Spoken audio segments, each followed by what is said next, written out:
बहुत बहुत स्वागत है आप सभी का। आप देख रहे हैं फ्री डेज क्लासेस और मैं हूं अभ्यम। क्लास 10 का chapter first chemical reaction and equation की बात करने में आ गया हूं। इस चैप्टर में दी मोस्ट इंपॉर्टेंट क्या है? इस चैप्टर में दी मोस्ट इंपॉर्टेंट है रिएक्शंस। और रिएक्शंस भी कौन सी? सारी की सारी इनऑर्गेनिक केमिस्ट्री की। अब ये इनऑर्गेनिक केमिस्ट्री क्या है? जिसमें कार्बन की बातें ना हो, बाकी सब मेटल की बातें हो, उनसे हम इनऑर्गेनिक केमिस्ट्री कहती हैं। ज्यादातर रिएक्शन यहाँ पे लर्न करने वाली है, विद कलर याद रखने वाली है। यहाँ पे रेडॉक्स है, यहाँ पे डिस्प्लेसमेंट रिएक्शंस है, यहाँ पर आपका डिकम्पोजिशन है। आइए देखते हैं कौन सी रिएक्शन इस साल बोर्ड में आने के लिए बहुत इंपॉर्टेंट है और वो कैसे कैसे पहले पूछी जा चुकी हैं। इन्हीं सबको रिएक्शंस को मैं आगे समझाने वाला हूं, पर इससे पहले मैं आपको एक बात बता दूं। पहली स्लाइड में मैंने आपको रिएक्टिविटी सीरीज के बारे में डिस्कशन करा है। रिएक्टिविटी सीरीज अगर आपको नहीं याद है तो पहले आप रिएक्टिविटी सीरीज याद करें। क्यों? रिएक्टिविटी सीरीज याद करने के बाद आपके तीनों चैप्टर, जिसका मैं नाम ले रहा हूं कौन कौन से, पहला तो ये चैप्टर जो आप अभी देखने जा रहे हो, दूसरा चैप्टर आपका एसिड बेस, तीसरा मेटल नॉन मेटल। तीनों चैप्टर में रिएक्टिविटी सीरीज का यूज होता है। रिएक्टिविटी सीरीज आती है तो फिर आपके लिए काम आसान हो जाता है। आइए शुरू करते हैं बात करना। और सबसे पहले मैंने यहाँ पे क्या ले रखा है, यहाँ पर आइए देखते हैं। इसमें रिएक्टिविटी सीरीज आपके सामने आ चुकी है। रिएक्टिविटी सीरीज को देखते हैं, ठीक है ना। रिएक्टिविटी सीरीज अगर आप देख पा रहे हैं तो यहाँ आप देखेंगे कि मैंने ट्रिक लिखी है। पलक शालू कल मैडम आलू जी आई। पलक शालू कल मैडम आलू जी आई। तुम लोग कर सकते हो या तुम खाली। तुम लाए हाइड्रोजन कॉपर सिल्वर गोल्ड नहीं। तुम लाए क्या चीज? हाइड्रोजन कॉपर सिल्वर, गोल्ड नहीं। तो ये हो गई रिएक्टिविटी सीरीज। ये मोस्ट रिएक्टिव से लीस्ट रिएक्टिव की तरफ जाती है। अब मोस्ट रिएक्टिव का मतलब क्या है? वो जो सबको हटा के आगे बढ़ना चाहते हैं। मतलब क्या हो गया? जैसे अगर मैं बात करूं कॉपर की, तो कॉपर सल्फेट में कॉपर जो है वो फंसा हुआ है। फंसा हुआ मतलब किसके साथ? सल्फेट उसके इलेक्ट्रॉन खींच रहा है। तो अगर तुम कॉपर को सीरीज में देखोगे तो कॉपर तुम्हें यहां दिखाई देगा। अब इससे ऊपर वाली कोई भी चीज इसमें डाल दी जाए, जैसे लाइक जिंक डाल दिया, जो देखो इससे ऊपर है, बहुत ऊपर है, यहाँ बैठा हुआ है। जिंक मैंने इसके अंदर डाल दिया। अब ये जिंक से बोलेगा भाई तुम मेरा बोझ संभालो, मैं चला।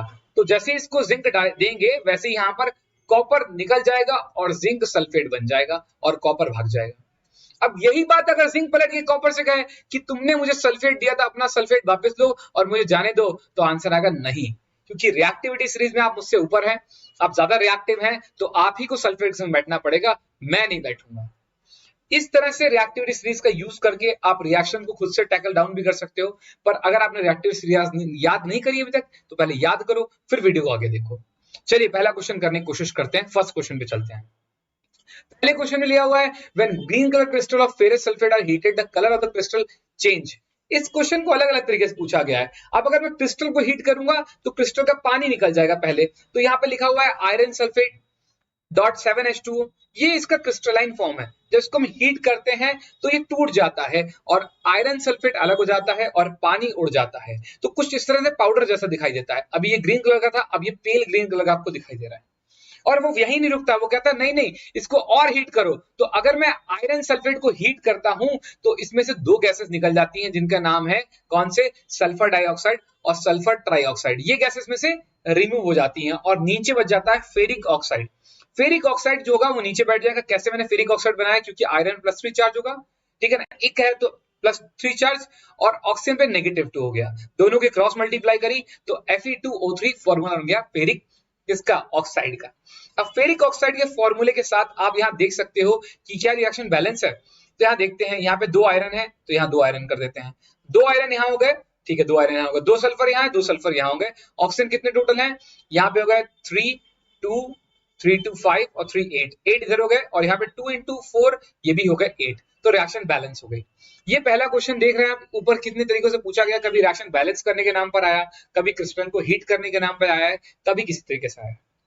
अब हम आगे चलते हैं, अगला क्वेश्चन करते हैं। ट्रांस एक्स लिया जाता है जिसका यूज आयरन को कवर अप करने के लिए आता है, आयरन की कोटिंग, आयरन के लेयरिंग करने के लिए आता है। वो कंपाउंड कौन सा होता है? वो कंपाउंड होता है जिंक। और अभी मैंने आपको बताया था कि जिंक में अगर आप क्या कर दो, जिंक को उठाओ और कॉपर सल्फेट में डाल दो, तो कॉपर सीरीज में नीचे है, वो सल्फेट को कहेगा कि तुम जाओ अब जिंक के संग बैठो, मैं फ्री हो रहा हूं। तो कॉपर अपने आप को डिस्प्लेस करा लेगा, अलग हो जाएगा और कॉपर नीचे इकट्ठा होने लगेगा। अब चूंकि ब्लू कलर जो था वो कॉपर सल्फेट का था, अब कॉपर सल्फेट तो रहा नहीं, अब जिंक सल्फेट बन गया। और जिंक सल्फेट कैसा होता है? जिंक सल्फेट होता है कलरलेस, और कलरलेस तो सोल्यूशन को क्लियर करेगा। धीरे धीरे सोल्यूशन क्लियर होने लगेगा और नीचे कॉपर बैठने लगेगा। ये क्वेश्चन 2 बार अलग अलग तरीके से पूछा गया है, कुछ देर बाद ये करके देखा जाए तो बताना, ऑब्जर्वेशन वगैरह लिखने, आप यहाँ से क्वेश्चन पढ़ सकते हो। दोनों का answer as it is same रहेगा। अब ये होता क्यों है उसका रीजन मैंने यहाँ साइड में लिख रखा है, आपको बता भी दिया है कि जिंक जो है वो अबव देन कॉपर है इन द रिएक्टिविटी सीरीज, इसलिए जब कॉपर का कोई कंपाउंड आएगा तो जिंक को उसको रिप्लेस करके वहां बैठना ही पड़ेगा। आई होप आपको ये बात समझ में आ गई हो, ये वाला क्वेश्चन क्लियर हो गया हो। आगे चलते हैं नेक्स्ट क्वेश्चन के लिए। और यहाँ भी देखिए सेम, जैसे कॉपर से ऊपर है जिंक, वैसे ही कॉपर से ऊपर है आयरन भी। तो आयरन को अगर उठा के डालते कॉपर में तो कॉपर फिर से भाग जाएगा, आयरन को कॉपर की जगह लेनी पड़ेगी। और सेम चीज यहाँ होती है, आयरन के संग रिएक्शन कराने पे कॉपर जो होता है उसका ब्लू कलर फिर से आने लगता है सोल्यूशन का, और धीरे धीरे वहां पर ग्रीन, लाइट ग्रीन सोल्यूशन हो जाता है, क्योंकि वहां पर कॉपर सल्फेट की जगह आयरन सल्फेट बनने लगता है। और नीचे रेडिश ब्राउन आपको पीपीडी देखने को मिलता है, जो कि किसकी वजह से है, जो कि आपका है कॉपर की वजह से, जो कि आपका कॉपर की वजह से है, आप कॉपर की वजह से इसको देख पाते हैं। आई होप बात समझ में आ गई होगी। आप यहाँ पे ये कुछ भी नहीं है, ये किसी और स्लाइड का यहाँ से पेस्ट हो गया गलती से। आगे चलते हैं, अगली बात करते हैं। और नेक्स्ट क्वेश्चन है, कॉपर पाउडर लिया गया, कॉपर को पाउडर फॉर्म में लिया गया है और उसको हीटअप करा जाता है। हीटअप करा जाए या सनलाइट डाली जाए और ऑक्सीजन के संग जलाया जाए, सही ना, सनलाइट डाल के जलाया जाए या जलाया जाए कॉपर को। तो कॉपर को जलाने पर क्या होता है, कॉपर ऑक्साइड बनता है। और कॉपर ऑक्साइड बनने पर कैसा कलर होता है उसका, ब्लैक कलर का होता है। तो जब कॉपर को जलाते हैं ऑक्सीजन के संग तो क्या बनता है, कॉपर ऑक्साइड बनता है। और कॉपर ऑक्साइड कैसा होता है, ब्लैक कलर का होता है। अब अगर मुझे वापस से कॉपर बनाना है तो मैं क्या करूं, कॉपर ऑक्साइड को हाइड्रोजन से रिएक्शन करा दूं। एज यू नो कि हाइड्रोजन सीरीज में कॉपर से ऊपर है, तो वो फिर से उसे लेनी पड़ेगी, किसकी जगह, उसे जगह लेनी पड़ेगी कॉपर की, और बन जाएगा पानी। अब ऑक्सीजन हाइड्रोजन को पकड़ लेगा क्योंकि कॉपर सीरीज नीचे था, उसको जाने देगा, और हाइड्रोजन उसके यहाँ पर अटैच जाएगी ऑक्सीजन से, और कॉपर फ्री हो जाएगा, फिर से आपको रेडिश ब्राउन कॉपर आपको रीगेन हो जाएगा। तो इस रिएक्शन में आपने पहले क्या लिया, आपने कॉपर लिया, कॉपर को एयर मतलब ऑक्सीजन से रिएक्शन करा रहे हैं, तो क्या बन रहा है आपका, कॉपर ऑक्साइड बन रहा है, जो कि ब्लैक कलर का होता है। उसके बाद उसमें क्या करा, उसमें अगर हाइड्रोजन गैस पास करा दो तो वापस से कॉपर निकल भाग जाएगा, अपना अलग अलग निकल जाएगा, और ऑक्सीजन पकड़ लेगा हाइड्रोजन को। क्या बात समझ में आ गई आपको। यहाँ ये अलग अलग तरीके से आपसे यही क्वेश्चन पूछा गया है, डिफरेंट डिफरेंट तरीके से। आप सारे क्वेश्चन पढ़ें, सारे क्वेश्चन को नोट डाउन करें और फिर आंसर लिखने की कोशिश करें। हर एक क्वेश्चन का थोड़ा बहुत आपको चेंज करना पड़ेगा, बस मेन आंसर वही रहेगा, उसके अराउंड ही बातें पूछी जाती है बार बार। आई होप आपको क्लियर हो गया हो। नेक्स्ट क्वेश्चन के लिए चलते हैं, अगला क्वेश्चन जल्दी से देखते हैं। सिल्वर क्लोराइड, सिल्वर क्लोराइड को लेते हैं और उसे सनलाइट में रखते हैं तो उसका क्या हो जाता है, उसका फोटो इलेक्ट्रिक डिकम्पोजिशन हो जाएगा, फोटो केमिकल कह लीजिए, सॉरी फोटो केमिकल ही कहिए, फोटो केमिकल डिकम्पोजिशन रहेगा किसका, आपका सिल्वर क्लोराइड का। सिल्वर क्लोराइड के ऊपर सनलाइट पड़ती है तो वो डिकम्पोज हो जाती है, और डिकम्पोज होने के बाद क्या बन जाता है, सिल्वर नीचे बैठ जाएगा, क्योंकि मेटल है, मेटल तो भारी होते हैं, वो नीचे बैठ जाएंगे, और क्लोरीन गैस इवेपोरेट होकर उड़ जाएगी, निकल जाएगी, बाहर भाग जाएगी, लिबरेट हो जाएगी, और आपको ग्रेइश कलर का वहां पर आपको पाउडर फॉर्म में मिल जाएगा, आपको कौन सा, सिल्वर मिल जाएगा। यही दोनों क्वेश्चन, ऐसे 3 तरह से ये क्वेश्चन आ चुका है। और हम क्यों रखते हैं, अब ये बता लोगे क्यों रखते हैं डार्क बॉटल में, सिल्वर क्लोराइड को डार्क बॉटल में क्यों रखते हैं, क्योंकि अगर सनलाइट पड़ेगी वो डिकम्पोज हो जाएगा, उसमें फोटोकेमिकल रिएक्शन हो जाएगी, और फोटोकेमिकल रिएक्शन कैसे, वो डिकम्पोज होके सिल्वर अलग, क्लोराइड भाग लेगा, इसीलिए उन्होंने डार्क बॉटल में रखा था। ये 3 तरह से क्वेश्चन आ चुका है, अलग अलग टाइप से पूछा चुका है, आप देख सकते हैं। चलिए अगला क्वेश्चन करते हैं जल्दी से। और नेक्स्ट क्वेश्चन जो हमारे पास है मैग्नीशियम के ऊपर है। मैग्नीशियम का एक टुकड़ा ले लीजिए और उस टुकड़े को अगर आप गर्म करते हैं, उस टुकड़े को आप गर्म करते हैं, लाइट के सामने रखते हैं, तो ऑक्सीजन के साथ क्या होता है, वो जलता है, और जलने पे मैग्नीशियम ऑक्साइड बन जाता है।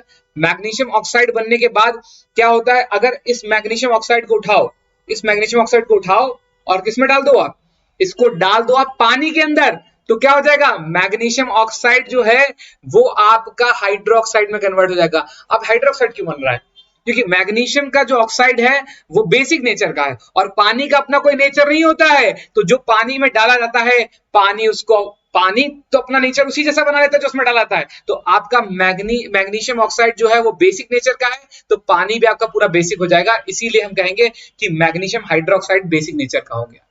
फिर से सुनिए, मैंने क्या बोला, मैंने आपसे बोला कि आपने मैग्नीशियम ऑक्साइड को डाला पानी में, तो पानी का अपना कोई नेचर नहीं होता है, जो चीज में डाली जाती है वो जिस नेचर की होती है, पानी उसी नेचर का हो जाता है। तभी हम कहते हैं कि पानी में अगर आप हाइड्रोक्साइड बना रहे हो तो इसका मतलब आपका नेचर बेसिक रहा होगा पहले भी, तो आप मैग्नीशियम ऑक्साइड क्या कहेंगे, बेस कहेंगे। अच्छा बेस है ये, और ये व्हाइट कलर का होता है, ठीक है ना, व्हाइट कलर का होता है।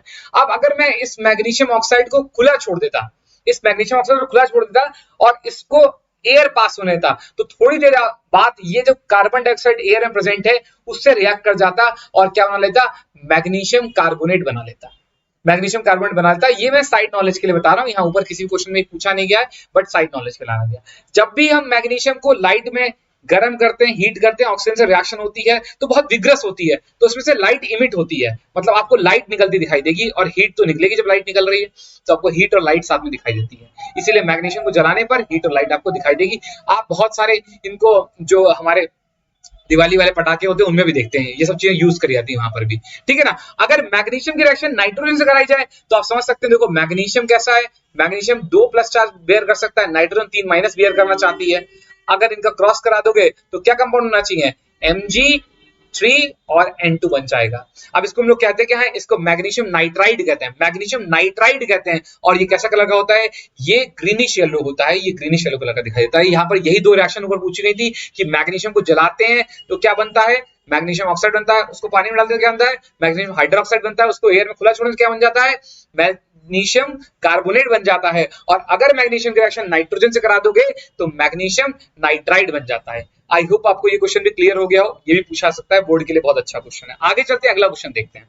नेक्स्ट क्वेश्चन है, नेक्स्ट क्वेश्चन पे आते हैं। यहाँ पे देखा एक सब्सटेंस X है, ग्रुप 2 का एलिमेंट है। ग्रुप 2 का एलिमेंट मतलब यहाँ पर ये एल्कलाइन मेटल में से कोई है, और इसको हम लोग क्या कर रहे हैं, इसको सीमेंट इंडस्ट्री में, फैक्ट्रीज में यूज भी कराता है, सीमेंट बनाने के लिए यूज कराता है। और ये हमारी बोन में प्रेजेंट भी होता है। अरे कैल्शियम है भाई, बोन में प्रेजेंट है, सेकंड ग्रुप का एलिमेंट है, कैल्शियम है, ठीक है ना। और ये क्या होता है, इसको हम देख रहे हैं, इसको कह रहा है पानी में डाला जाता है। तो बताओ पानी में डालने में क्या करेगा, कैल्शियम को हम लोग कैसे कर रहे हैं, कैल्शियम का ऑक्साइड बना रहे हैं। उसमें लिखा हुआ है एक सब्सटेंस X है जिसका एक ऑक्साइड प्रेजेंट है, तो सब्सटेंस हो गया X कौन सा, कैल्शियम, और उसका ऑक्साइड मतलब कैल्शियम ऑक्साइड प्रेजेंट है। उसको पानी में डालेंगे तो क्या हो जाएगा, पानी में कैल्शियम ऑक्साइड, जैसे अभी बनाया था हमने कौन सा अपना मैग्नीशियम, मैग्नीशियम पानी में डाला था मैग्नीशियम ऑक्साइड, तो मैग्नीशियम हाइड्रोक्साइड बन गया। तो ऐसे सेम सेम दोनों एक ही ग्रुप के हैं, तो ये भी क्या बनाएगा, वैसे ये कैल्शियम हाइड्रोक्साइड बना लेगा, कैल्शियम हाइड्रोक्साइड बन जाएगा। अब मेन बात क्या है कि आपका जो कैल्शियम ऑक्साइड होता है इसको क्विक लाइम बुलाते हैं, और जो आपका कैल्शियम हाइड्रोक्साइड होता है इसका दूसरा नाम क्या होता है, इसका नाम होगा स्लेग लाइम। तो स्लेग लाइम, क्विक लाइम, ये आपको नाम पता होने बहुत जरूरी है। तो आप अगर कभी भी कैल्शियम ऑक्साइड को लेंगे तो आप बोलेंगे आपने क्विक लाइम लिया, क्विक लाइम को पानी में डालेंगे तो स्लेग लाइम बनता है। स्लेग लाइम बनने के बाद अगर आप जानते हैं, मैंने अभी आपको बताया जो चीजें बेसिक होती हैं पानी में जाके पानी को बेसिक कर देती हैं। अब इस सोल्यूशन में, अब इस सोल्यूशन के अंदर आप क्या करो, एक लिटमस पेपर को डिप करो, इस यहाँ दिखाया भी लिटमस पेपर को डिप करोगे तो जो रेड लिटमस पेपर होगा वो ब्लू हो जाएगा, क्योंकि आप बेसिक चेक करने के लिए रेड लिटमस पेपर लेते हो, उसको डिप करते हो सोल्यूशन में और वो ब्लू हो रहा है, तो इसका मतलब सोल्यूशन कैसा हो गया, बेसिक हो गया। तो आपका प्रूफ हो गया कि कैल्शियम हाइड्रोक्साइड कैसा हो गया, कैल्शियम हाइड्रोक्साइड बेसिक होता है। और अगर कैल्शियम हाइड्रोक्साइड बेसिक है तो बना किससे है, कैल्शियम ऑक्साइड से, तो वही बेसिक नेचर का हो जाएगा। क्या आपको मेरी बात समझ में आ गई। अब अगर यहाँ देखो इस लास्ट वाले क्वेश्चन के लिए आप ध्यान से देखो, यहाँ पे कहा गया है क्या हो जाएगा अगर इसी कैल्शियम हाइड्रोक्साइड में मैं कार्बन डाइऑक्साइड को पास कर दूं, कुछ अमाउंट में कार्बन डाइऑक्साइड पास कर दूंगा तो क्या बन जाएगा, कैल्शियम कार्बोनेट बन जाएगा, कैल्शियम कार्बोनेट बन जाएगा, मिल्की सोल्यूशन आएगा। और याद रखें कैल्शियम कार्बोनेट का मतलब है चौक बन जाएगी, मतलब लाइमस्टोन बन जाएगा। यहाँ लिखा हुआ है क्या बन जाएगा, आपका लाइमस्टोन बन जाएगा अगर आपने थोड़ा सा कार्बन डाइऑक्साइड पास कर दी। अब आप लगे पड़े हो कार्बन डाइऑक्साइड पास करने के लिए, एक्सेस अमाउंट में पास कर रहे हो, तो दूसरा क्वेश्चन यही है, जब एक्सेस अमाउंट में पास करें तो क्या होगा, तब कैल्शियम जो कार्बोनेट है वो और कंज्यूम करेगा किस चीज को, और कार्बन डाइऑक्साइड कंज्यूम करेगा, और जो पानी प्रेजेंट है उनके संग मिलकर वो कैल्शियम बाइकार्बोनेट बना लेंगे। अब कैसा बना लेंगे, कैल्शियम बाइकार्बोनेट बना लेंगे। और कैल्शियम बाइकार्बोनेट कैसा है, पानी में डिसॉल्व हो जाता है, क्लियर सोल्यूशन होता है, कलरलेस बनाता है, लेकिन ये कैसा था, मिल्की सोल्यूशन था। तो अगर आप कम अमाउंट में कार्बन डाइऑक्साइड पास करोगे तो आपको मिल्की सोल्यूशन देखने को मिलेगा। वो किससे से होगा, वो आपका कैल्शियम कार्बोनेट की वजह से होगा। लेकिन अगर आप ज्यादा अमाउंट में अपनी कार्बन डाइऑक्साइड गैस को पास करोगे तो क्या हो जाएगा, तो फिर आपको देखने को मिलेगा क्लियर सोल्यूशन, कलरलेस सोल्यूशन। वो किसके से होगा, क्योंकि वहां पर अब कैल्शियम कार्बोनेट नहीं रह गया है, वहां क्या बन गया है, कैल्शियम बाइकार्बोनेट बन गया है। क्या आपको ये बात समझ में आ गई। तीसरा ये रिएक्शन एकदम क्लियर है। 3 रिएक्शन आप बताइए, पहले कैल्शियम को लिया, उसका ऑक्साइड बना रखा है, कैल्शियम ऑक्साइड व्हाइट कलर का है, उसको हम लोग क्विक लाइम बोलते हैं, उसमें पानी में डाला, उससे कैल्शियम हाइड्रोक्साइड बना, उसमें कार्बन डाइऑक्साइड गैस को पास किया, उससे कार्बोनेट बना, और ज्यादा पास किया तो कैल्शियम बाइकार्बोनेट बन गया। सबके कलर व्हाइट है, लास्ट वाला जो बाइकार्बोनेट है वो कलरलेस होता है। अगर किसी को भी हम देखें, चाहे वो ऑक्साइड हो चाहे वो हाइड्रोक्साइड हो, दोनों में से किसी में भी लिटमस टेस्ट लगाएंगे तो आंसर एक ही आएगा कि वो रेड लिटमस को ब्लू में टर्न कर देंगे, क्योंकि वो बेसिक नेचर के होते हैं। क्या आपको मेरी बात समझ आ गई? चलिए अगले क्वेश्चन के लिए आगे बढ़ते हैं। रेंसिडिटी के बारे में, जब हमारे पास कोई फूड होता है जिसमें फैट या ऑयल कंटेन होता है, उसको हम लंबे समय तक अपने पास रखते हैं और वो धीरे धीरे ऑक्सीडाइज हो जाता है। तो ऑक्सीडाइज होने को फूड का जो बेसिक स्ट्रक्चर है वो खराब हो जाता है, उसमें जो ऑयल कंटेन है, जो आपका फैट कंटेन है, वो डिस्ट्रॉय हो जाता है, वो ऑक्सीडाइज हो जाता है। इसी को हम लोग रेंसिडिटी कहते हैं। इससे फर्क क्या पड़ता है? इससे वो अपनी जो खुशबू है, जो उसका अपना प्लेजेंट स्मेल है, उसको वो लॉस्ट कर जाता है और उसका टेस्ट फ्लेवर भी लॉस्ट कर जाता है, और अब वो खाने के लिए बिल्कुल भी ठीक नहीं रह जाता है। इससे बचने के लिए क्या करते हैं? इससे बचने के लिए हम तीन चीजें कर सकते हैं। पहली तो आप कोई एंटीऑक्सीडेंट ऐड कर सकते हो। एंटीऑक्सीडेंट का मतलब क्या हो गया? जो उसका ऑक्सीडेशन होने से रोक सके। दूसरा आप क्या कर सकते हो? अगर आपको फूड को लंबे समय चलाना है, आप इसको कोल्ड प्लेस में रख दो तो ऑक्सीडेशन की स्पीड धीमी हो जाएगी, क्योंकि टेम्परेचर घटाने पे रिएक्शन का रेट स्लो हो जाता है। और लास्ट क्या कर सकते हो? फ्लशिंग ऑफ नाइट्रोजन कर सकते हो, कि पैकेजिंग फूड होते हैं उनमें हम लोग नाइट्रोजन को भरते हैं, उनसे नाइट्रोजन हैवी गैस होती है, वो नीचे बैठती चली जाती है और ऑक्सीजन बाहर निकल जाती है, फिर पैकेज को क्लोज कर देता है। तो इसे बोलते हैं फ्लशिंग ऑफ नाइट्रोजन करके। तो हम फ्लशिंग ऑफ नाइट्रोजन करेंगे, उससे ऑक्सीजन बाहर रहेगी पैकेट के, तो अब जो पैकेट फूड है वो लॉन्ग टाइम तक प्रिजर्व रहेगा, उसमें ऑक्सीडेशन नहीं हो पाएगा। आई होप आप बात समझ गए होंगे। इस क्वेश्चन को जरूर करें, ये भी बोर्ड में बहुत बार आया हुआ क्वेश्चन है। आगे चलते हैं, नेक्स्ट क्वेश्चन देखते हैं। नेक्स्ट है, यहाँ पे लेड नाइट्रेट दिया गया है। लेड नाइट्रेट जो कि व्हाइट कलर का होता है, और इसको हीट करने पे क्या होता है? इसका थर्मल डिकम्पोजिशन हो जाता है, और ये लेड ऑक्साइड जो कि येलो कलर का होता है, और साथ में N2 gas, nitrogen dioxide gas जो है यहां पर निकलती है, और ये आपकी कैसी होती है? रेडिश ब्राउन कलर की होती है। ऐसा आपको दिखाया जा रहा है, ऐसी तरह की गैस निकलती है, और साथ में ऑक्सीजन गैस भी रिलीज होती है। बहुत इंपॉर्टेंट है। लेड नाइट्रेट को गर्म करने पे क्या बनता है? लेड ऑक्साइड जो कि येलो कलर का होता है, और आपको गैस निकलती दिखाई देती है N2 जो कि ब्राउनिश कलर की होती है, रेडिश ब्राउन कलर की होती है, और ऑक्सीजन वो चुप्पे से निकल जाएगी, पता भी चलेगा आपको, क्योंकि वो कलरलेस गैस है। ठीक है ना? ओके, तो ये रिएक्शन भी इंपॉर्टेंट है कि हम लेड नाइट्रेट को जलाते हैं, गर्म करते हैं तो क्या बनता है। आगे चलते हैं, नेक्स्ट क्वेश्चन करते हैं। आपको फिजिकल और केमिकल चेंजेस है उनमें डिफरेंस समझाना है। फिजिकल चेंज का मतलब हो गया सिर्फ स्टेट का बदलना। जैसे मैंने पानी लिया, पानी को हीटअप करा, तो पानी अगर लिक्विड फॉर्म में है तो गैसेस फॉर्म में आ जाएगा, अगर सॉलिड फॉर्म में है, आपने बर्फ को पिघलाना शुरू करा तो लिक्विड फॉर्म में आ जाएगा। क्या इससे पानी की क्वालिटी बदल जाएंगी? मतलब क्या फॉर्मूला बदल गया? अभी तो H2O का H2O ही रहेगा। आप उसको स्टीम में कन्वर्ट कर दो और खोलो, स्टीम बना दी, अभी भी फॉर्मूला H2O ही रहेगा।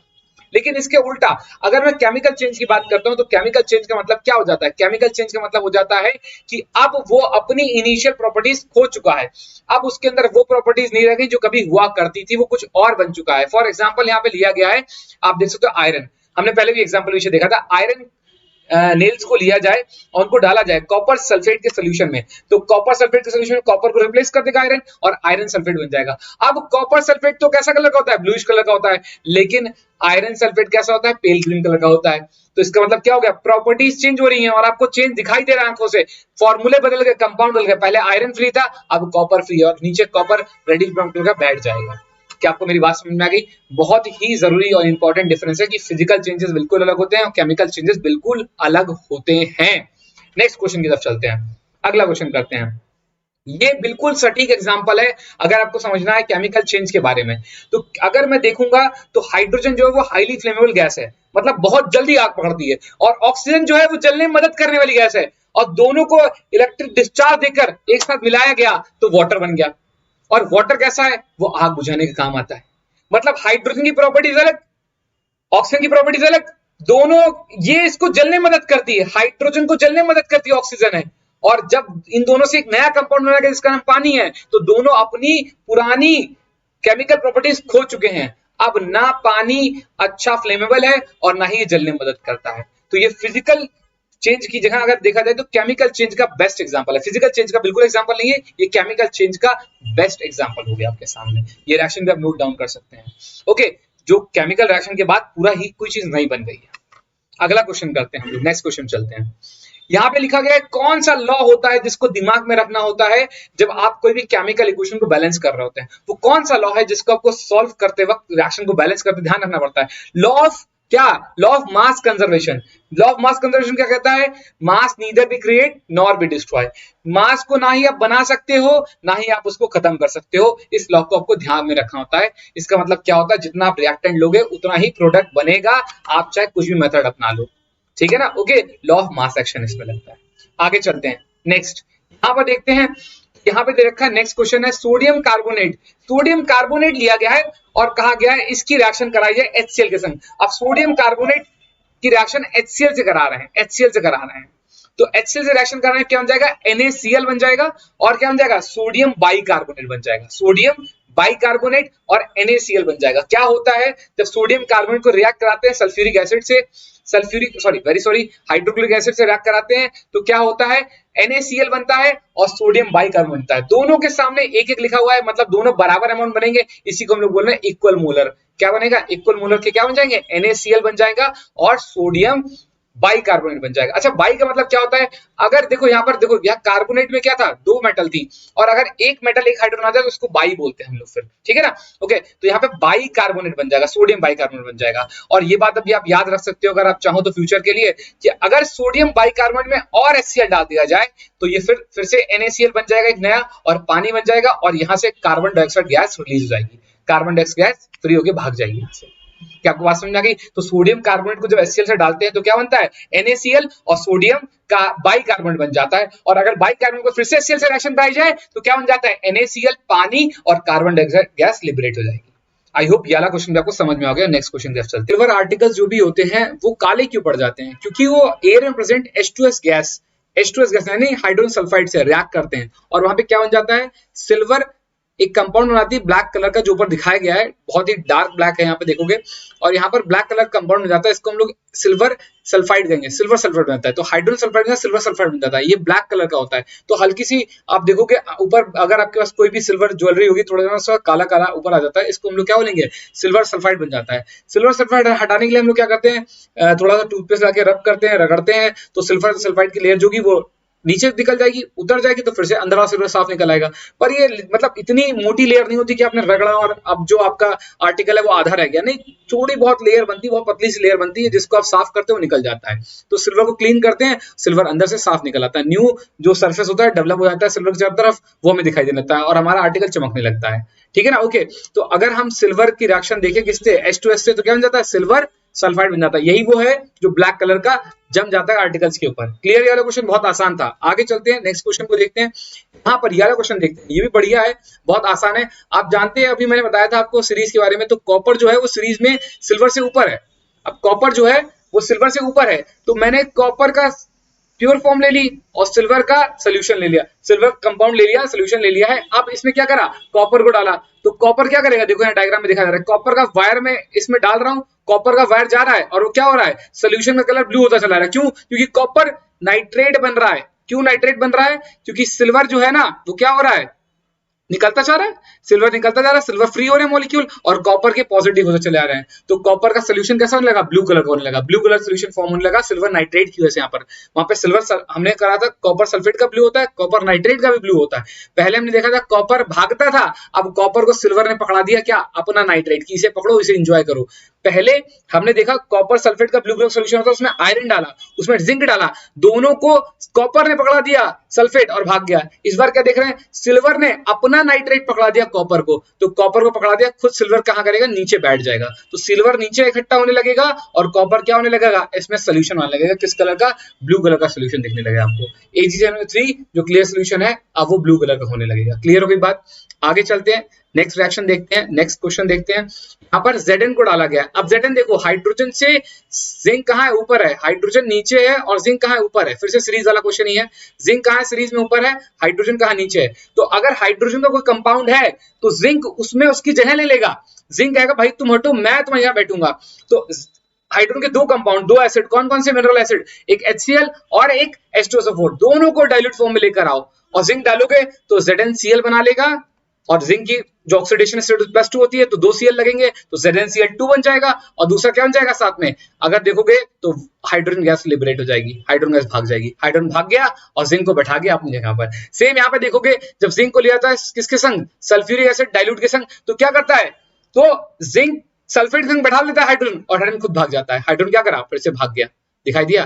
तो जब भी एसिड में, सुनना ध्यान से, जब भी एसिड में, कौन सा एसिड, HCl H2SO4 डाइल्यूट वालों में आप कोई मेटल डालते हो और अगर आपको हाइड्रोजन गैस निकलती दिखाई दे, हाइड्रोजन गैस निकलती दिखाई दे, इसका मतलब ये सीरीज में उससे ऊपर था, इसने हाइड्रोजन की जगह ले ली और हाइड्रोजन वहां से खिसक लिया है। तो जिंक सीरीज में ऊपर है, तो जब भी जिंक जैसी मेटल को डालोगे जो सीरीज में हाइड्रोजन से ऊपर है, वो सब लिबरेट करेंगे हाइड्रोजन गैस को।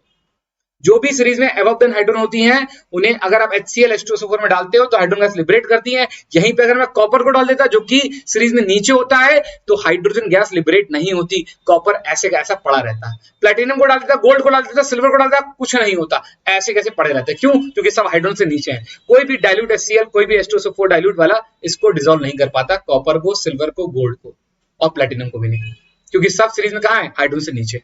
चले आगे, अगला क्वेश्चन करते हैं, नेक्स्ट चीज देखते हैं। यहां पर है displacement versus double displacement reaction के बारे में डिफरेंस। ये भी इंपॉर्टेंट क्वेश्चन है। डिस्प्लेसमेंट तो आपने बहुत सारा देखा, इतने सारे एग्जांपल मैंने डिस्प्लेसमेंट के कराए जिसमें भी आपने मेटल डाली, दूसरी मेटल ने उसकी जगह ले ली है, वो सारे डिस्प्लेसमेंट वाले हैं। मतलब आपने कॉपर में कॉपर सल्फेट डाला था, आयरन को आपने डाला था, क्या कहते हैं, आयरन की जगह पे आपने जिंक को डाला था कॉपर सल्फेट में, सब डिस्प्लेसमेंट के रिएक्शन है। अभी आपने जिंक की H2SO4 से रिएक्शन का, सब डिस्प्लेसमेंट वाले रिएक्शन है। डिस्प्लेसमेंट मतलब क्या होता है, जहां पे मोर रिएक्टिव एलिमेंट डिस्प्लेस कर देता है लेस रिएक्टिव को और उसके यहाँ अपने ऊपर सारा दर्द ले लेता है, उससे हम लोग डिस्प्लेसमेंट रिएक्शन कहते हैं। डबल डिस्प्लेसमेंट क्या है, जहां दो रिएक्शन आपस में इंटरचेंज हो रही है, एक्सचेंज कर रही हूं आयंस को, उसको हम लोग डबल डिस्प्लेसमेंट कहते हैं। डबल डिस्प्लेसमेंट में अगर आप देखोगे तो आपको एक बंदा ऐसा मिलेगा जो वहां पर पीपीटी बना रहा होगा, प्रेसिपिटेट बना रहा होगा, पीपीटी बना रहा होगा, प्रेसिपिटेट बना रहा होगा। इसीलिए डबल डिस्प्लेसमेंट के जितने भी एग्जांपल हैं वो सारे के सारे प्रेसिपिटेशन रिएक्शन के एग्जांपल भी हो जाते हैं। तो कहीं पूछा जाए कौन सी रिएक्शन है जहां प्रेसिपिटेशन वाली रिएक्शन होगी, वहां आप डबल डिस्प्लेसमेंट भी चिपका सकते हो, जो डबल डिस्प्लेसमेंट रिएक्शन होगी वहां प्रेसिपिटेशन भी चिपका सकते हो। क्या आपको मेरी बात समझ में आ गई? तो आपने देख लिया डबल डिस्प्लेसमेंट वर्सेस डिस्प्लेसमेंट कैसे होता है। एक बार डेफिनेशन रीड आउट कर लेना, एग्जांपल आपको सारे पता ही है। बेरियम क्लोराइड यहां पे लिया गया है, ZnSO4 से रिएक्शन कराई जा रही है, बेरियम सल्फेट बन जाएगा जो कि नीचे बैठ जाता है, और जिंक क्लोराइड होता है जो कि डिसॉल्व फॉर्म में रहेगा सॉल्यूशन के अंदर, ठीक है ना। ओके, ये एग्जांपल हो गया डिस्प्लेसमेंट वर्सेस डबल डिस्प्लेसमेंट का। आगे चलते हैं, अगला क्वेश्चन देखते हैं। अब देखो यहां पे लिखा right a balance chemical equation two represent the following reaction. Carbon monoxide आपके सामने लिखा हुआ है और लिखा है हाइड्रोजन गैस। तो हाइड्रोजन गैस आपको पता ही H2 होती है। हाइड्रोजन गैस और कार्बन मोनोऑक्साइड को हाई टेम्परेचर पर जब हम क्या करते हैं, दबाते हैं, कंप्रेस करते हैं, प्रेशर डालते हैं, तो फॉर्मेशन ऑफ क्या होता है, मिथाइल अल्कोहल, या ऑर्गेनिक में आप इसकी नेमिंग सीख चुके होंगे तो आप जानते हो इसे क्या बोलते हैं, मिथेनॉल भी बोलते हैं। ओके, बहुत simple. Carbon monoxide react with hydrogen gas तो क्या बन जाता है, मिथाइल अल्कोहल। अब मिथाइल अल्कोहल में 4 H चाहिए तो यहाँ कितने H लगाने पड़ेंगे, 2H2O करना पड़ेगा। कितनी आसान रिएक्शन बैलेंस हो गई, बहुत आसान क्वेश्चन था। आगे चलते हैं, नेक्स्ट चीज देखते हैं। यहाँ पे लिखा हुआ है कि अगर आप क्या करते हो, आप बर्न करते हो, किसको, वैक्स को बर्न करते हो और वैक्स को मेल्ट करते हो, तो दोनों में क्या फर्क है। और या तो मैं कह दूं कैंडल का वर्क जो जलना है, बर्निंग है, वो फिजिकल है या केमिकल है, बताओ मेरे को। दोनों क्वेश्चन का मतलब एक ही है। अगर मैं तुम्हें दिखाऊं तो अगर तुम वैक्स को मेल्ट करोगे तो वैक्स सॉलिड से वैक्स लिक्विड बन जाएगा, कोई केमिकल चेंज नहीं हुआ, सिर्फ स्टेट का चेंज हुआ। लेकिन अगर इसको बर्न कर दोगे तो वैक्स एक हाइड्रोकार्बन है और हाइड्रोकार्बन जलते हैं तो कार्बन डाइऑक्साइड और पानी बनने लगता है, हाइड्रोकार्बन जलते हैं तो कार्बन डाइऑक्साइड और पानी बन जाता है। इसका मतलब केमिकल चेंज हो गया, मतलब प्रॉपर्टी बदल जाएंगी, कार्बन डाइऑक्साइड की प्रॉपर्टी अलग है, वैक्स की प्रॉपर्टी अलग है। तो यहाँ पर केमिकल चेंज हो रहा है। आंसर क्या हो जाएगा, केमिकल चेंज होता है जब वैक्स को बर्न करते हैं, और जब उसे मोल्ट करते पिघलाते हैं तब क्या सा चेंज होता है, तब फिजिकल चेंज होता है, खाली उसकी स्टेट बदलती है। क्या आपको बात समझ में आ गई? आगे चलते हैं, आइए अगला क्वेश्चन देखते हैं। यहाँ पे लिखा हुआ है एक मेटल को डाला जाता है डाइल्यूट H2SO4, देखो आ गया। अब मान लो तुमने जिंक को डाला हुआ है, अभी पीछे वाला देख लो, जिंक को डालोगे, अभी यही रिएक्शन लिख लो, जिंक को डाला H2SO4 में, अभी तुमने देखा था डाइल्यूट वाले में, तो क्या बनता है, जिंक सल्फेट और साथ में H2 गैस लिबरेट होती है। आ जाओ पहला क्वेश्चन पढ़ते हैं। कौन सी गैस लिबरेट होगी? अरे मेटल डाला, अगर गैस लिबरेट हो रही तो हाइड्रोजन गैस लिबरेट होगी, हाइड्रोजन गैस लिबरेट हो रही है।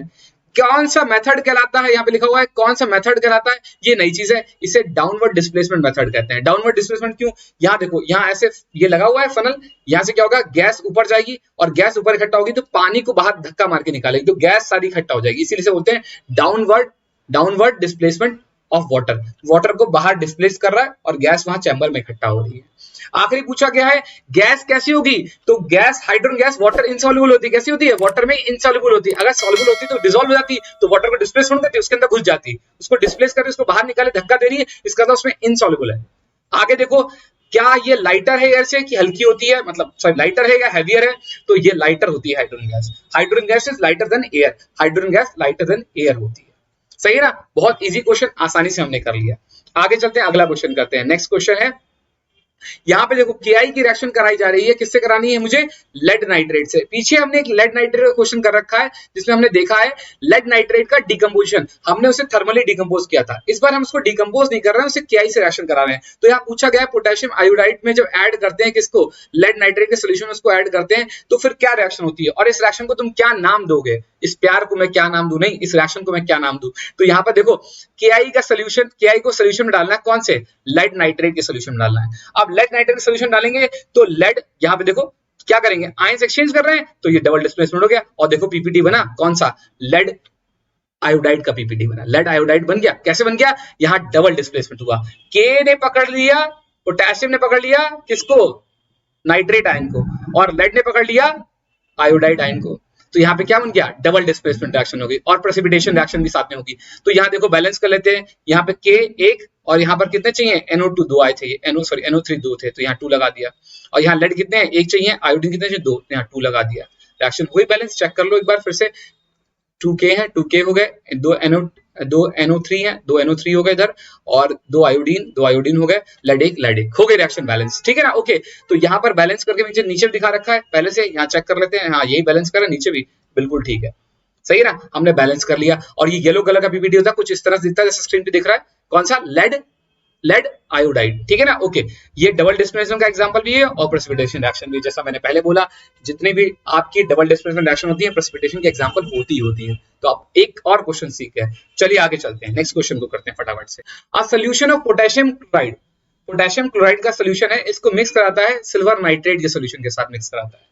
पोटेशियम आयोडाइड के सॉल्यूशन को सिल्वर नाइट्रेट के सॉल्यूशन में मिक्स करते हैं। डबल डिस्प्लेसमेंट का फिर से एग्जांपल देख रहे हो, डबल डिस्प्लेसमेंट भरी पड़ी है, डबल डिस्प्लेसमेंट तो भरी पड़ी है, डीडी तो भरी पड़ी है आपके पास। ठीक है ना, फिर से देखो प्रेसिपिटेशन का एग्जांपल बन जाएगा AgCl, व्हाइट पीपीटी, नीचे वेक्टर दिखाई देगा। तो इसको रिएक्शन को लिखेंगे, हमने करा है पोटेशियम आयोडाइड, ठीक है ना, पोटेशियम क्लोराइड लिया, पिछला वाला याद रह गया, पोटेशियम आयोडाइड, तो पोटेशियम क्लोराइड लिया और साथ में AgNO3, तो क्या बन जाएगा, पोटेशियम AgNO3 मतलब सिल्वर नाइट्रेट, और क्या बन जाएगा, पोटेशियम नाइट्रेट, और क्या बन जाएगा, सिल्वर क्लोराइड बन जाएगा, सिल्वर क्लोराइड बन जाएगा, जो कि कैसा पीपीटी है, व्हाइट पीपीटी है। ये एग्जांपल किसका होगा, डबल डिस्प्लेसमेंट का एग्जांपल हो गया, प्रेसिपिटेशन रिएक्शन का एग्जांपल हो गया।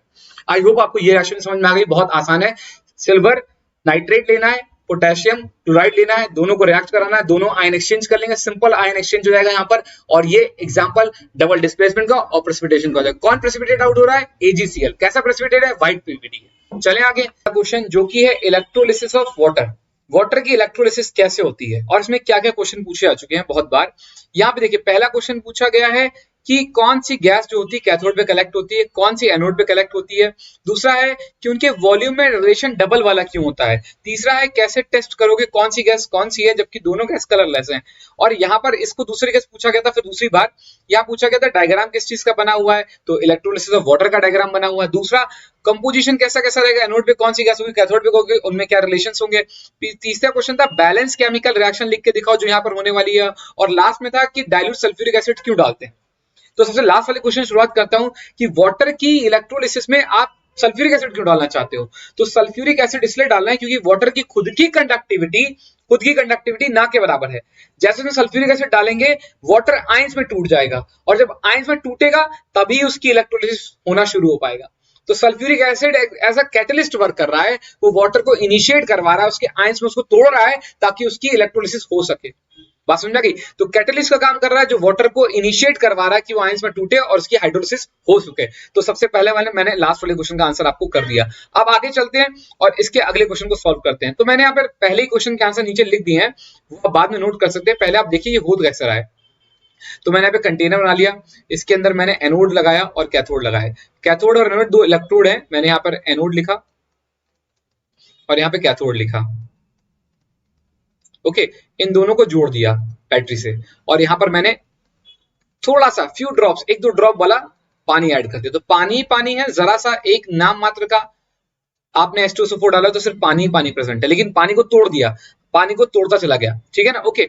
अब यहां पर देखिए ध्यान से, एनोड और कैथोड इनको समझते हैं। तो अगर मैं कैथोड की बात करूं तो मैंने इसको ऐसे समझ रखा है कि NCR, N मतलब नेगेटिव कैथोड एंड R मतलब हो गया रिडक्शन। तो हमेशा कैथोड पे क्या होता है, रिडक्शन होता है, और नेगेटिव नेचर का होता है। नेगेटिव नेचर का हमेशा होता है, ये बात सच नहीं है, लेकिन कैथोड पे रिडक्शन होता है, ये बात हमेशा सच है। कब नेगेटिव नहीं होगा, कब उल्टा हो जाएगा, पॉजिटिव हो जाएगा। तो जब ये दोनों, अभी आज हम एक बॉक्स में, एक कंटेनर दोनों इलेक्ट्रोड लगा रहे हैं, एनोड और कैथोड, जब कभी हम दूसरे टाइप की चीज पढ़ेंगे जिसमें अलग अलग बॉक्सेस में लगे होते हैं, वहां करेक्टर बदल जाते हैं। अभी उसको दिमाग से निकाल देते हैं। यहाँ पर एनसीआर वाला फॉर्मूला लगेगा, मतलब नेगेटिव कैथोड रिडक्शन। और ऐसे यहाँ पर अगर मैं देखूं तो इसका उल्टा, यहाँ पे आपको एनोड देखने को मिलेगा। तो एनोड कैसा हो जाएगा, पॉजिटिव, और साथ में कैसा हो जाएगा, उस पर क्या हो जाएगा, ऑक्सीडेशन हो जाएगा। बस इतनी सी बात आपको समझनी थी कि एनोड पर क्या होता है, ऑक्सीडेशन, और वो पॉजिटिव होता है। कैथोड पे क्या होता है, रिडक्शन, और वो नेगेटिव होता है। इसके बाद के सारे काम बहुत आसान है, आप आसानी समझ सकते हो। यहां देखिए, मैं यहां से शुरू करता हूं। एट एनोड क्या होगा, एट एनोड क्या होगा, पहले हमेशा एनोड मतलब पहले हमेशा ऑक्सीडेशन होता है। किसी भी रिएक्शन में पहले ऑक्सीडेशन फिर रिडक्शन होता है। तो यहाँ पे ध्यान दीजिएगा, आपने यहाँ पानी डाला हुआ है, तो पानी में दो तरह के आयन हैं, H पॉजिटिव और OH नेगेटिव, ठीक है ना। अब एनोड का नेचर कैसा है, पॉजिटिव है। एनोड खुद कैसा है, पॉजिटिव है। और कैथोड का नेचर कैसा है, नेगेटिव है। तो कैथोड तो अट्रैक्ट करेगा ना, मतलब पॉजिटिव वाले को अपनी तरफ, और एनोड अट्रैक्ट करेगा अपनी तरफ नेगेटिव वाले को। तो पानी में कौन नेगेटिव है, पानी में OH नेगेटिव है। तो OH will come at anode और क्या करेगा, अपना एक इलेक्ट्रॉन दे देगा। एक इलेक्ट्रॉन दे दिया इसने, बट एनोड की अकेले कोई वैल्यू नहीं है ना, मतलब एनोड ने, सॉरी एनोड कह रहा हूं, OH आयन ने अपना इलेक्ट्रॉन दे दिया, तो OH आयन की कोई वैल्यू अब खत्म हो गई ना। OH आयन तो समझ में आता है, लेकिन OH क्या है, खाली कुछ नहीं है, कुछ भी नहीं है। तो एक और OH आयन आएगा, कहेगा भाई तुम रुको, मैं भी तुम्हारी मदद के लिए आ गया। तो दूसरा OH आ गया। अब ये OH और ये H मिलकर वाटर मॉलिक्यूल बना लेंगे, और एक इलेक्ट्रॉन और बाहर आ गया। लेकिन अब ये O अकेला रह गया, तो फिर एक और OH आएगा और क्या करेगा कि भाई मैं तुम्हारी मदद के लिए आ गया। अब यहाँ ये OO मिलके ऑक्सीजन गैस बना लेंगे। फिर से गड़बड़ हो गई, और अब की बार एक H अकेला रह गया। अब एक बार और OH आयन आएगा, और क्या हो जाएगा, यहाँ पर एक और OH बनेगा, और एक इलेक्ट्रॉन और बाहर आ जाएगा। अब देखो, अब पानी बन गया, ओहो हो, वाटर रेडी हो गया। इसका मतलब क्या हुआ, एनोड पर टोटल 4 बार कौन आया, OH माइनस, और क्या बना, O2 गैस, और साथ में क्या बना, पानी के 2 मॉलिक्यूल, और साथ में क्या, 4 इलेक्ट्रॉन बाहर निकल आए। वाह वाह वाह, क्या बात है। 4 इलेक्ट्रॉन निकले 4 OH माइनस से, और एक ऑक्सीजन गैस बनी, और 2 मॉलिक्यूल वापस पानी बन गए। क्या बात समझ में आ गई। ये सब कहां हुआ, एनोड पर। ये आपने एनोड की रिएक्शन लिख ली। अब यही इलेक्ट्रॉन एनोड से चलकर कहां जाएंगे, 4 इलेक्ट्रॉन कैथोड के पास जाएंगे। तो चलिए कैथोड पे चलते हैं। एट कैथोड क्या हो जाएगा, एट कैथोड आ गया मैं, एट कैथोड। अब यहाँ पे क्या होता है, यहाँ पे होता है रिडक्शन। अब यहाँ पे कौन खड़ा आएगा, यहाँ पे रिडक्शन हो रहा है, और ये नेगेटिव है, तो नेगेटिव के पास दौड़ के कौन जाएगा, H पॉजिटिव, क्योंकि वो पॉजिटिव होता है। तो वो कैथोड की तरफ दौड़ रहा है इलेक्ट्रॉन खाने के लिए। H पॉजिटिव पहुंचा कैथोड के पास, और वहां कितने इलेक्ट्रॉन आए हुए हैं, 4 इलेक्ट्रॉन। कहां से, एनोड की साइड से। अब 4 इलेक्ट्रॉन आए, तो एक H तो एक ही इलेक्ट्रॉन खा सकता है, तो 4 H लगेंगे, 4 H पॉजिटिव आ गए। इन्होंने इलेक्ट्रॉन खाए, तो 2 बार H2 गैस बन जाएगी। ओहो, कैथोड पे कौन सी गैस बन गई, कौन सी गैस बन गई, कैथोड पर H2 गैस निकलना शुरू हो गई। अब मैं इनको जोड़ देता हूं, दोनों रिएक्शन को, एनोड और कैथोड वाले की। तो पहले मैंने क्या लिखा था, 4OH आयन प्लस क्या था, इधर वाले में हो गया 4H पॉजिटिव आयन प्लस, अब देखो यहाँ पे ध्यान से मैं इसको एक साथ फिर से लिख के दिखाता हूँ। यहाँ देखो, यह रिएक्शन में 4 इलेक्ट्रॉन है, 4 यहाँ एनोड पे है, 4 कैथोड पे है, तो 4 इलेक्ट्रॉन से 4 इलेक्ट्रॉन कैंसिल आउट हो गए। अब क्या क्या बचा, दोनों रिएक्शन को जोड़कर देखो, तो यहाँ बचा 4OH minus plus 4H positive, और उधर क्या बचा, उधर आपका निकला O2 gas plus 2H2O plus 2 hydrogen gas. ये आपकी रिएक्शन हो गई, कंप्लीट रिएक्शन आपने यहाँ लिख दी। ये आपकी कंप्लीट रिएक्शन हो गई, ये आपने नोट डाउन कर दी। कितनी आसान है, एक बार आप फिर से इसे रिवाइंड करके देखिए, आपको समझ में आ जाएगा, अगर पहली बार समझ में नहीं आया। अब आगे हम लोग क्या करते हैं, अब इसके बाद हम लोग कुछ नहीं करेंगे, हमारा क्वेश्चन के सारे आंसर हो गए। हाइड्रोजन गैस कहां कलेक्ट हो रही है, कैथोड पे कलेक्ट हो रही है। ऑक्सीजन गैस कहां कलेक्ट हो रही है, एनोड पे कलेक्ट हो रही है। रेशियो कितना है, जितनी देर में ऑक्सीजन का एक मॉलिक्यूल निकल रहा है, उतनी देर में हाइड्रोजन के कितने निकल रहे हैं, हाइड्रोजन के 2 निकले जा रहे हैं। तो रेशियो कितना हो गया, 2:1 हो गया। Hydrogen by oxygen equals to 2:1 आ गया, ठीक है ना। ओके, और कैसे पता करेंगे कौन सी गैस कहां से निकल रही है, तो एनोड से निकल रही है कौन सी गैस, O2, कैथोड से निकल रही है H2। तो अगर आप H2 वाले, जो H2 गैस है वहां से निकल रही है, H2 के पास जाके आप कुछ बर्निंग करोगे तो वहां पे पॉप साउंड सुनाई देगा आपको, ठीक है ना। ओके, ऐसे आवाज आएगी, तो इसका मतलब क्या हो जाएगा कि हाँ भाई एनोड की जगह कैथोड से ही गैस निकल रही है। आप ध्यान रखिए, हाइड्रोजन कहां से निकले, कैथोड से निकल रही है, और एनोड से निकले ऑक्सीजन गैस निकल रही है। क्या बात समझ में आ गई। ये हो गई हाइड्रोलिसिस ऑफ वाटर। आगे चलते हैं, अगला क्वेश्चन करते हैं, ठीक है ना। ओके, यहाँ पे लिखा हुआ है कि आप कोई भी एक बैलेंस इक्वेशन केमिकल रिएक्शन लीजिए जिसमें आप प्रेसिपिटेशन को समझा सके। तो पीछे बहुत सारे रिएक्शन करिए, फिर भी मैंने यहाँ पे अलग से एग्जांपल लिया जो नीचे क्वेश्चन में कहा गया है कि एक रिएक्शन है जिसमें सोडियम क्लोराइड लेना है और आपको सिल्वर नाइट्रेट लेना है। तो यहाँ पर आपने सोडियम क्लोराइड तो आपने पढ़ा ही है और आपने सिल्वर नाइट्राइड भी देखा हुआ है। सिल्वर नाइट्राइड और कौन सी चीज, सोडियम क्लोराइड, दोनों को रिएक्ट कराएंगे, दोनों में आयंस का डिस्प्लेसमेंट हो जाएगा, सोडियम नाइट्रेट बन जाएगा और सिल्वर क्लोराइड बन जाएगा। अब ये व्हाइट कलर का प्रेसिपिटेट बनेगा, ये नीचे बैठ जाएगा और डबल डिस्प्लेसमेंट रिएक्शन ही प्रेसिपिटेशन रिएक्शन के एग्जांपल होते हैं। तो यहां से ये फिर से प्रूव कर दिया मैंने, आप देख सकते हो। तो मैंने NaCl की रिएक्शन AgNO3 से कराई, AgNO3 से करने के बाद NaNO3 बन गया और AgCl नीचे डंप हो गया, बैठ गया, ठीक है, प्रेसिपिटेट आउट हो गया। चलिए अगला क्वेश्चन करते हैं, नेक्स्ट क्वेश्चन है कि हाइड्रोजन सल्फाइड को अगर हम लोग पास करते हैं ब्लू सोल्यूशन में, कॉपर के सोल्यूशन में, तो क्या होता है। तो कॉपर सल्फेट का सोल्यूशन ले रखा है सल्फेट और यहाँ पर हाइड्रोजन सल्फाइड लगा हुआ है। हाइड्रोजन सल्फाइड से जुड़ा है और कॉपर सल्फेट से जुड़ा हुआ है। सल्फेट ज्यादा इलेक्ट्रॉन खींच रहा है, सल्फाइड कम खींच रहा है हाइड्रोजन के। तो क्योंकि कॉपर जो सीरीज में नीचे है वो देखेगा यार हाइड्रोजन तो मौज में है, सल्फर उसके कम इलेक्ट्रॉन खींच रहा है और मेरे सल्फेट ज्यादा खींच रहा है, चल बदल लेते हैं हम लोग। तो ये लोग अपने आयंस इंटरचेंज कर लेंगे और फिर से प्रेसिपिटेट बन जाएगा क्योंकि डबल डिस्प्लेसमेंट रिएक्शन है। और यहाँ पर क्या हो जाएगा, ब्लैक पीपीटी बन जाएगा कॉपर सल्फाइड का और सल्फ्यूरिक एसिड जो होगा वो फॉर्म हो जाएगा जब कौन सी चीज, हाइड्रोजन और सल्फेट आयन मिल जाएंगे। तो ये रिएक्शन भी बहुत आसान है, आप देख सकते हो। ब्लैक पीपीटी किस चीज का फॉर्म होता है, ब्लैक पीपीटी फॉर्म होता है किस चीज का, कॉपर सल्फाइड का। चलिए आगे, नेक्स्ट क्वेश्चन बहुत सरल था ये वाला क्वेश्चन। तो अब आपके लिए ये वाले क्वेश्चंस मैंने लिखे थे, आप इनको आंसर के साथ मैंने यहाँ नोट कर रखा है, लेकिन मैं चाहूंगा आप इनको छुपा लें और इनके आंसर लिखने की कोशिश करें बिना देखे। आप इन रिएक्शन को बैलेंस करना, ये सारी बहुत ही सरल रिएक्शंस है, मैंने यहाँ पे नोट डाउन करी है, इनको बैलेंस करके एक बार देख सकते हो ताकि आपका और अच्छा रिवीजन हो जाए। और लास्ट में मैंने यहाँ डेफिनेशन दी है कि ऑक्सीडेशन और रिडक्शन क्या होता है, दोनों में डिफरेंस क्या होता है। ऑक्सीडेशन वो प्रोसेस होता है which process in which oxygen atom add हो या इलेक्ट्रॉन आपके लॉस्ट हो जाए, खो जाए, या लूज कर दे इलेक्ट्रॉन्स को, या मैं क्या बोल दूं हाइड्रोजन गैस रिमूव कर दी जाए। इन सभी का मतलब क्या होता है कि ऑक्सीडेशन हो रहा है। इसका जस्ट उल्टा रिडक्शन है। रिडक्शन वो प्रोसेस है विच प्रोसेस ऑक्सीजन गैस हो जाए, रिमूव हो जाए, इलेक्ट्रॉन्स गेन हो जाए और हाइड्रोजन ऐड हो जाए। इनमें से कोई एक काम हो रहा हो तो उसको हम लोग रिडक्शन कह सकते हैं। ओके, इनके कौन से एग्जांपल ले सकते हैं, पीछे बहुत सारे एग्जांपल करें। और अगर आपको कुछ ना समझ में आए तो ये फिफ्थ वाली रिएक्शन आप ले सकते हो एज अ एग्जांपल। यहाँ पर देखोगे ध्यान से तो आप देखोगे कि आयरन के संग ऑक्सीजन जुड़ा हुआ है और इधर आयरन फ्री हो गया, तो मतलब आयरन का रिडक्शन हो गया, ऑक्सीजन का रिमूवल रिडक्शन। और एल्यूमिनियम के बेचारा फ्री घूम रहा था और इसको ऑक्सीजन थमा दिया गया, तो क्या हो गया, इसका ऑक्सीडेशन हो गया। आई होप आपको समझ में आ गया हो और आपको ये वीडियो अच्छी लगी हो। अगर आपको ये वीडियो अच्छी लगी हो तो आप मुझे जरूर बताएं। अगर कोई दिक्कत आई हो, कोई समस्या है, कोई क्वेश्चन और आपको तंग कर रहा हो तो प्लीज आप मुझे कमेंट करके बता सकते हैं। मैं हमेशा आपकी मदद करने की कोशिश करूंगा। Thank you so much, tata bye bye.